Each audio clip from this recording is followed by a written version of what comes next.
खुलुमबाय बेयो बड'लेण्ड इंखं टेलिभिजन दिनै 20 अक्ट'बर 2022 बृहस्पतिबारखालि सानसेनि बरादखौ नोंथांमोननि खाथियाव लाबोदों आं सदानन्द दैमारिया।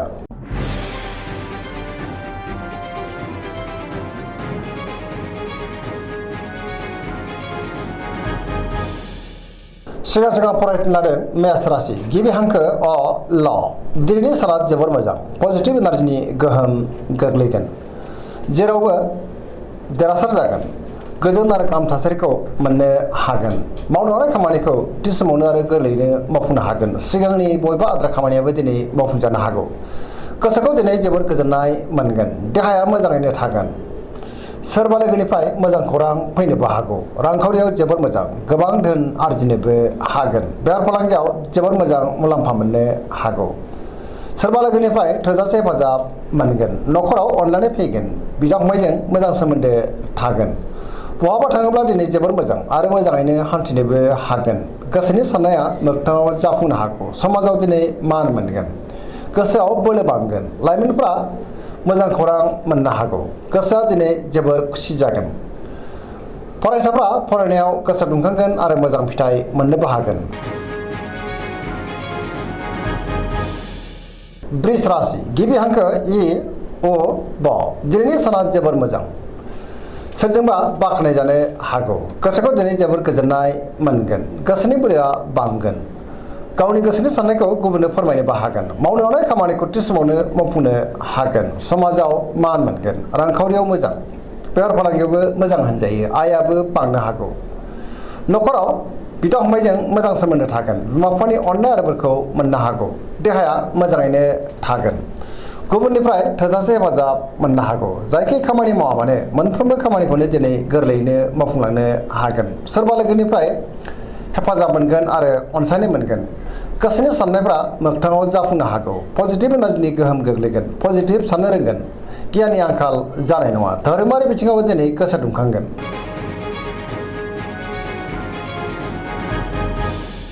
मिथुन राशि गिबि हांखो क स दिनैनि साना जोबोर मोजां बयजोंबो गोरोबनो रोंगोन गोबां बिथिङावनो जाफुंसारगोन गुबुननि थाखाय गोबां मोजां खामानि मावनानै होनोबो हागोन गोसोखौ जोबोर गोजोननाय मोनगोन देहाया मोजाङै थागोन रांखावरियाव मोजां बेफार फालांगियावबो मोजां होनजायो न'खराव अननानै फैगोन सोरजोंबा बाख्नाय जानो हागौ गोसोनि बोलोआ बांगोन गावनि गोसोनि साननायखौ दिनै गुबुननो फोरमायनोबो हागोन मावनो हानाय खामानिखौ थि समावनो मावफुंनो हागोन आरो सिगांनि बबेबा आद्रा खामानियाबो दिनै मावफुंजानो हागौ सोरबा लोगोनिफ्राय थोजासे हेफाजाब मोनगोन गुबुनजों मोजां सोमोन्दो लाखिनोबो रोंगोन सेंग्रा सिख्लाफ्रा जोबोर रमान्टिक जागोन आरो गावबा गावनि गोसोनि साननायखौ फोरमायलायनो हागोन पजिटिभ एनार्जिनि गोहोमबो गोग्लैनो हागौ। कर्कट राशि गिबि हांखो ड ह दिनैनि साना मोजां आरो गाज्रि गेजेरजों बाबेनलांगोन गोसोखौ दिनै जोबोर गुलाय गुजाय मोननो हागौ गोजोननि आंखाल जानोबो हागौ सोरबा लोगोनिफ्राय गाज्रि खौरांबो फैनो हागौ गोसोनि साननायफ्रा देबार नांगोन गोसोआव नेगेटिभ साननाय फैनो हागौ गोथों आरो गोग्गो साननो रोंनाय नङा गियाननि आंखाल जानोबो हागौ मावनो हानाय खामानिखौ खुनुरुखुम मावफुंनो हागोन रांखावरियाव मोजां बेफार फालांगियावबो मोजां अब्लाबो नाथाय खरसायाबो बांनो हागौ न'खराव अनलायनाय फैगोन देहाया मोजाङै थागोन अब्लाबो नाथाय जानाय लोंनायाव सांग्रां जानांगोन गोसोखौ दिनै जोबोर दरसि मोननो हागौ न'खराव अनलायनाय फैगोन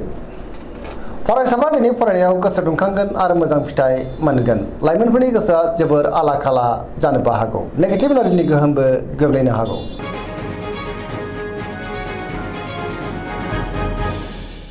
सिंह राशि गिबि हांखो म ट दिनैनि साना मोजां आरो गाज्रि गेजेरजों बाबेनलांगोन गोसोनि साननायफ्रा देबार नांनो हागौ गोजोननि आंखाल जानोबो हागौ गुबुनजों गोरोबनो रोंनाय नङा गोसोआव गोनो गोथो साननाय फैगोन नेगेटिभ सानगोन मावनो हानाय खामानिखौ मावफुंनो गोब्राब जागोन माबा नङा माबा मोनसे हेंथा फैनोबो हागौ सोरबा लोगोनिफ्राय गाज्रि खौरांबो मोननो हागौ बहाबा दावबायनो एबा थांनो खाबु मोननो हागौ रांखावरियाव मोजां अब्लाबो नाथाय खरसायाबो बांगोन बेफार फालांगियाव मोजां होनजायो गोसोनि साननायखौ दिनै गुबुननो फोरमायनो हागोन न'खराव बिदा फंबायनिफ्राय हेफाजाबखौ मोनगोन गुबुननि गोसोखौ नाथाय बोनो गोब्राब जागोन गुबुननि थाखाय नाङा फाङा जेंनायाव गोग्लैनांनोबो हागौ नेगेटिभ एनार्जिनि गोहोमबो गोग्लैनो हागौ सांग्रां जानांगोन। कन्या राशि गिबि हांखो प ट दिनैनि साना जोबोर मोजां गोसोनि बोलोआ बांनो हागौ गोसोआव पजिटिभ साननाय फैगोन गोथों आरो गोग्गो साननो रोंगोन गियाननि आंखाल जानाय नङा पजिटिभ एनार्जिनि गोहोम गोग्लैगोन रांखावरियाव मोजां अब्लाबो नाथाय खरसायाबो बांनो हागौ बेफार फालांगियाव मोजां होनजायो गोबां मुंदांखा सुबुंजों दिनै लोगो मोनज्लायनोबो हागौ न'खराव अनलायनाय फैगोन बिदा फंबायनिफ्राय थोजासे हेफाजाब मोनगोन सोरजोंबा बाख्नाय जानो हागौ गोसोआ दिनै जोबोर खुसि जागोन पजिटिभ एनार्जिनि गोहोम गोग्लैगोन सोरजोंबा बाख्नाय जागोन आरो सोरनिबा हेफाजाबखौबो मोननो हागोन लाइमोनफोरा जोबोर रमान्टिक जागोन आरो गावबा गावनि गोसोनि साननायफोरखौ फोरमायलायनोबो हागोन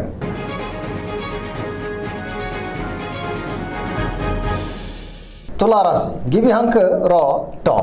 दिनैनि साना मोजां आरो गाज्रिनि गेजेरजों बाबेनलांनो हागौ गोसोनि साननायफ्रा देबारनांगोन गोसोआव गोथों आरो गोग्गो साननो रोंनाय नङा गियाननि आंखाल जानोबो हागौ गोसोनि साननायखौ गुबुननो फोरमायनो गोब्राब जागोन मावनो हानाय खामानिखौ मावफुंनो गोब्राब जागोन माबा नङा माबा मोनसे हेंथा फैनोबो हागौ देहाया बारा मोजां थानाय नङा जानाय लोंनायाव सांग्रां जानांगोन गोबां रोखोमनि देहायारि जेंनाजों मोगा मोगि जानांनो हागौ रांखावरियाव मोजां बेफार फालांगियावबो मोजां होनजायो न'खराव बिसि फिसायनि गेजेराव एना एनिबो फैनो हागौ गोसोनि साननायफ्रा गोरोबलायाबो जानो हागौ सोरबा सुथुरनि गाज्रि नोजोर गोग्लैनोबो हागौ गुबुननि गोसोखौ बोनो गोब्राब जागोन गोदान थांखि लानो हानाय नङा गोदान खामानियाव आखाइ होजेननोबो हानाय नङा माबा नङा माबा मोनसे गोरोन्थि जालांनो हागौ नेगेटिभ एनार्जिनि गोहोमबो गोग्लैगोन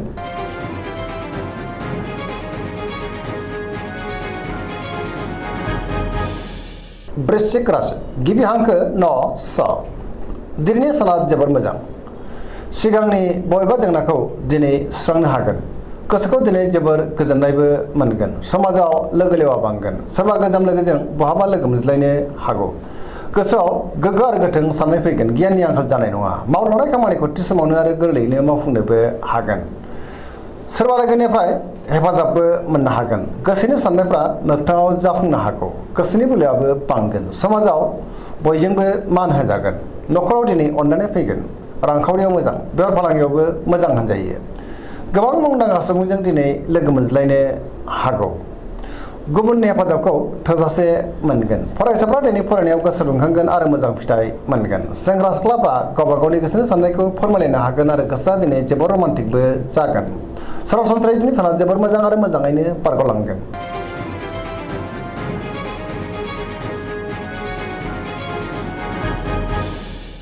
धनु राशि गिबि हांखो ध फ भ दिनैनि साना जोबोर मोजां गोसोखौ जोबोर गोजोननाय मोनगोन बहानिफ्रायबा मोजां खौरां फैनोबो हागौ गोसोआव गोथों आरो गोग्गो साननाय फैगोन मावलांनाय खामानिखौ थि समावनो आरो गोरलैयैनो मावफुंनोबो हागोन गोसोनि साननाया जाफुंनो हागौ रांखावरियाव मोजां अब्लाबो नाथाय खरसायाबो बांगोन बेफार फालांगियाव मोजां होनजायो समाजाव दिनै गोबां मान मोनगोन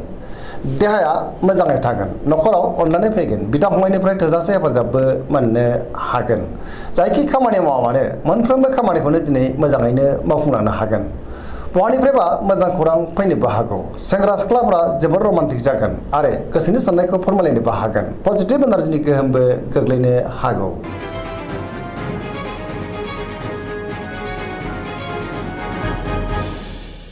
मकर राशि गिबि हांखो ख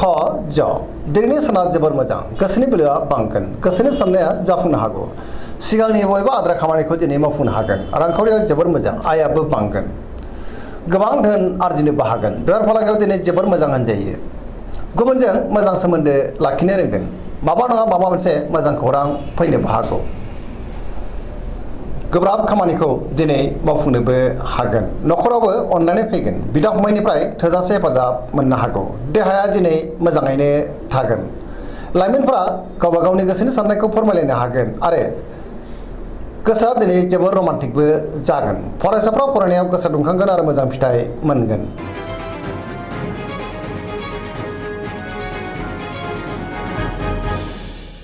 कुम्भ राशि गिबि हांखो ग स दिनैनि साना जोबोर मोजां गोसोआव गोथों आरो गोग्गो साननाय फैगोन पजिटिभ एनार्जिनि गोहोम गोग्लैगोन गोसोखौ दिनै जोबोर गोजोननाय मोनगोन मावनो हानाय खामानिखौ थि समावनो आरो गोरलैयैनो मावफुंनोबो हागोन सोरबा लोगोनिफ्राय मोजां खौरां फैनोबो हागौ समाजाव मान मोनगोन गोबां मुंदांखा सुबुंजों दिनै लोगो मोनज्लायनोबो हागौ रांखावरियाव मोजां अब्लाबो नाथाय खरसायाबो बांनो हागौ। बेफार फालांगियाव मोजां मुलाम्फा मोनगोन, न'खराव अननानै फैगोन, गुबुनजों मोजां सोमोन्दो लाखिनोबो रोंगोन, बिमा बिफानि अननाय आरो बोरखौ मोननो हागौ। बहाबा दावबायनो एबा हान्थिनो खाबुबो मोनगोन आरो मोजाङैनो हान्थिनोबो हागोन। पजिटिभ एनार्जिनि गोहोम गोग्लैनो हागौ।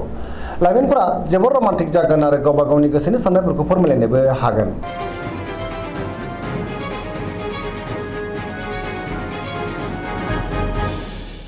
मीन राशि गिबि हांखो ड स दिनैनि साना जोबोर मोजां। गोसोआव पजिटिभ साननाय फैगोन, गोथों आरो गोग्गो साननो रोंगोन, गियाननि आंखाल जानाय नङा, गोसोनि बोलोआ बांगोन, गावनि गोसोनि साननायखौ दिनै गुबुननो फोरमायनोबो हागोन। देहाया मोजाङै थागोन अब्लाबो नाथाय जानाय लोंनायाव सांग्रां जानाया गाहाम। रांखावरियाव दिनै जोबोर मोजां, आयाबो बांनो हागौ।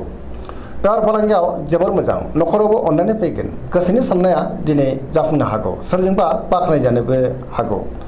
लाइमोनफोरनि गोसोआ दिनै जोबोर रमान्टिक जागोन आरो गावबा गावनि गोसोनि साननायफोरखौबो फोरमायलायनोबो हागोन। गुबुनजों मोजां सोमोन्दो लाखिनोबो रोंगोन। फरायसाफ्रा दिनै फरायनायाव गोसो दुंखांगोन आरो मोजां फिथाइ मोननोबो हागोन। गोसोनि साननाय आरो लुबैनाया दिनै मोगथाङाव जाफुंनोबो